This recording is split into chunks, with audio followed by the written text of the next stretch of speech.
ರಾಜ್ಯ ಸಚಿವ ಸಂಪುಟ ವಿಸ್ತರಣೆಯ ಪ್ರಸವಕ್ಕೆ ಮುಹೂರ್ತ ಖಚಿತವಾದಂತೆ ಕಾಣಿಸ್ತಾ ಇದೆ. ಇದೇ ವಾರದಲ್ಲಿ ಕ್ಯಾಬಿನೆಟ್ ರೀಶಫಲ್ ಫಿಕ್ಸ್ ಆಗುತ್ತಾ ಎನ್ನುವಂತಹ ಪ್ರಶ್ನೆ ಎದ್ದಿದೆ.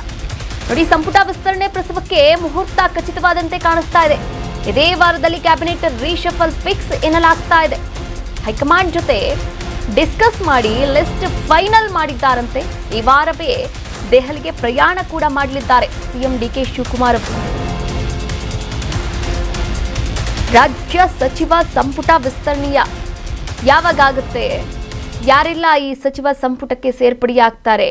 ಈಗಾಗಲೇ ಹಲವಾರು ಸಚಿವರು ಸಿದ್ದರಾಮಯ್ಯ ಅವರ ಸಂಪುಟದಲ್ಲಿರ್ತಕ್ಕಂಥ ಸಚಿವರೇ ಹೊರಗಡೆ ಉಳಿದಿರುವಂಥದ್ದು. ಅವರಿಗೆಲ್ಲರಿಗೂ ಕೂಡ ಗೇಟ್ ಪಾಸ್ ಕೊಟ್ಟಿರೋ ರೀತಿಯಲ್ಲೇ ಗೇಟ್ ಪಾಸ್ ಕೊಟ್ಬಿಡ್ತಾರಾ ಅಥವಾ ಅವರಿಗೂ ಕೂಡ ಮತ್ತೊಮ್ಮೆ ಅವಕಾಶವನ್ನು ಕೊಡ್ತಾರಾ? ಇದೆಲ್ಲವೂ ಕೂಡ ಸಾಕಷ್ಟು ಕಾತುರತೆಯನ್ನು ಕೂಡ ಮೂಡಿಸಿರುವಂಥದ್ದು ರಾಜ್ಯ ಸಚಿವ ಸಂಪುಟ ವಿಸ್ತರಣೆಯಲ್ಲಿ. ಆದರೆ ಇದೀಗ ಡಿ ಕೆ ಶಿವಕುಮಾರ್ ಅವರು ಒಂದು ಲಿಸ್ಟನ್ನು ಕೂಡ ತಯಾರು ಮಾಡ್ಕೊಂಡಿದ್ದಾರೆ. ಆ ಲಿಸ್ಟಲ್ಲಿ ತಮ್ಮ ಆಪ್ತ ಬಳಗ ಯಾರ್ಯಾರಿದ್ದಾರೆ ಅವರೆಲ್ಲರಿಗೂ ಕೂಡ ಒಂದು ಚಾನ್ಸನ್ನು ಕೊಡಲಾಗಿದೆ ಎನ್ನುವಂತಹ ಮಾತುಗಳು ಕೂಡ ಕೇಳಿಬರ್ತಾ ಇದೆ. ಯಾರಿಗೆಲ್ಲ ಮಂತ್ರಿಗಿರಿ ಭಾಗ್ಯ ಒಲಿಯಲಿದೆ? ಆಸೆ ಕಣ್ಣುಗಳಿಂದ ಕಾದು ಕುಳಿತಂತಹ ಆಕಾಂಕ್ಷಿಗಳು, ಮಾಜಿ ಸಚಿವರಿಗೆ ಆಕಾಂಕ್ಷಿಗಳಿಗೆ ಫುಲ್ ಟೆನ್ಷನ್ ಶುರುವಾಗಿದೆ. ಈ ಅವಕಾಶವನ್ನ ಬಿಟ್ಟರೆ ಮತ್ತೆ ಮಂತ್ರಿ ಸ್ಥಾನ ಸಿಗೋದು ಡೌಟ್. ಹೀಗಾಗಿ ಈ ಸರದಿಯಲ್ಲೇ ಸ್ಥಾನ ಪಡೆಯುವಂತಹ ತವಕ ಎಲ್ಲರಲ್ಲಿಯೂ ಕೂಡ ಇರುವಂಥದ್ದು. ಯಾರಿಗೆ ಸಿಹಿ ಯಾರಿಗೆ ಕಹಿ ಈ ವಾರವೇ ಡಿಸೈಡ್ ಆಗಲಿದೆ. ಎಸ್, ಫೈನಲ್ ಲಿಸ್ಟ್ ಡಿಕೆಶಿ ಅವರಿಂದ ರೆಡಿಯಾಗಿದೆ. ಯಾರ್ಯಾರಿಗೆ ಚಾನ್ಸ್ ಕೊಡಬೇಕು, ಹೊಸಬರಿಗೂ ಕೂಡ ಒಂದು ಅವಕಾಶವನ್ನು ಕೊಡುವಂತಹ ನಿಟ್ಟಿನಲ್ಲಿ ಡಿ ಕೆ ಶಿವಕುಮಾರ್ ಅವರು ಚಿಂತನೆಯನ್ನು ಕೂಡ ನಡೆಸಿದ್ದಾರಂತೆ. ಹೀಗಾಗಿ ಒಂದು ಲಿಸ್ಟನ್ನು ತಯಾರು ಮಾಡಿಕೊಂಡಿದ್ದಾರೆ. ಆ ಲಿಸ್ಟ್ ತೆಗೆದುಕೊಂಡು ಹೈಕಮಾಂಡ್ ವರಿಷ್ಠರನ್ನ ಕೂಡ ಭೇಟಿ ಮಾಡಲಿದ್ದಾರೆ. ಇನ್ನು ಯಾರಿಗೆಲ್ಲ ಮಂತ್ರಿಗಿರಿ ಭಾಗ್ಯ ಒಲಿಯಲಿದೆ ಎನ್ನುವಂತಹ ಕಾತುರತೆ ಕೂಡ ಎಲ್ಲರಲ್ಲಿಯೂ ಕೂಡ ಇರುವಂಥದ್ದು. ಎಸ್, ಇದೇ ವಿಚಾರಕ್ಕೆ ಸಂಬಂಧಪಟ್ಟಂತೆ ನಮ್ಮ ಪ್ರತಿನಿಧಿ ಅಭಿಷೇಕ್ ದೂರವಾಣಿ ಸಂಪರ್ಕದ ಮೂಲಕ ಜಾಯಿನ್ ಆಗ್ತಾ ಇದ್ದಾರೆ. ಮತ್ತಷ್ಟು ಅಪ್ಡೇಟ್ಸ್ ಕೂಡ ನೀಡ್ತಾ ಹೋಗ್ತಾರೆ.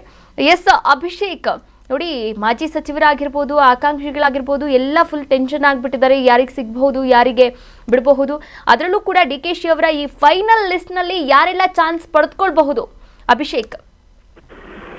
ಕಾವ್ಯ, ಖಂಡಿತ ಇದೀಗ ಕಾಂಗ್ರೆಸ್ನ ಎರಡನೇ ಸಚಿವ ಆಕಾಂಕ್ಷಿಗಳ ಪಟ್ಟಿ ಇದೀಗ ಅಂತಿಮ ಘಟ್ಟದತ್ತ ತಲುಪಿರುವಂತದ್ದು. ಬಹುತೇಕ ಸಚಿವ ಆಕಾಂಕ್ಷಿಗಳಿಗೂ ಸೇರಿದಂತೆ ಮಾಜಿ ಸಚಿವರಿಗೂ ಕೂಡ ಒಂದಷ್ಟು ತಳಮಳ ಈಗ ಶುರುವಾಗಿದೆ. ಯಾಕಂತಂದ್ರೆ ಈ ಒಂದು ಸುವರ್ಣ ಅವಕಾಶನ ಕೈಬಿಟ್ರೆ ಮತ್ತೆ ಅವರಿಗೆ 2028ರ ಚುನಾವಣೆ ಗೆದ್ದು ನಂತರ ಸಚಿವ ಆಗುವಂತ ಒಂದು ಅವಕಾಶ ಅವರಿಗೆ ಪರಿಸ್ಥಿತಿ ನಿರ್ಮಾಣ ಆಗುತ್ತೆ. ಹಾಗಾಗಿ ಇರುವಂತ ಅವಕಾಶವನ್ನ ಬಳಕೆ ಮಾಡಿಕೊಂಡು ಮಂತ್ರಿಗಿರಿಯನ್ನ ಗಿಟ್ಟಿಸಿಕೊಳ್ಳುವಂತ ಲೆಕ್ಕಾಚಾರ ಮಾಜಿ ಸಚಿವರದು ಮತ್ತು ಸಚಿವ ಆಕಾಂಕ್ಷಿಗಳಾಗಿರುತ್ತೆ.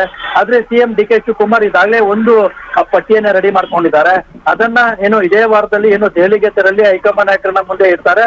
ಅಲ್ಲಿ ಹೈಕಮಾಂಡ್ ನಾಯಕರು ಸಚಿವ ಸ್ಥಾನ ಕೊಡ್ಬೇಕು ಅನ್ನುವಂತ ನಿಟ್ಟಿನಲ್ಲಿ ಅಂತಿಮ ಮಾಡಿ ಬಹುತೇಕವಾಗಿ ಇದೇ ವಾರದಲ್ಲಿ ಉಳಿದಿರ್ತಕ್ಕಂತ ಸಚಿವ ಸ್ಥಾನಗಳನ್ನ ಭರ್ತಿ ಮಾಡುವಂತ ಒಂದು ಕೆಲಸ ಆಗುತ್ತೆ.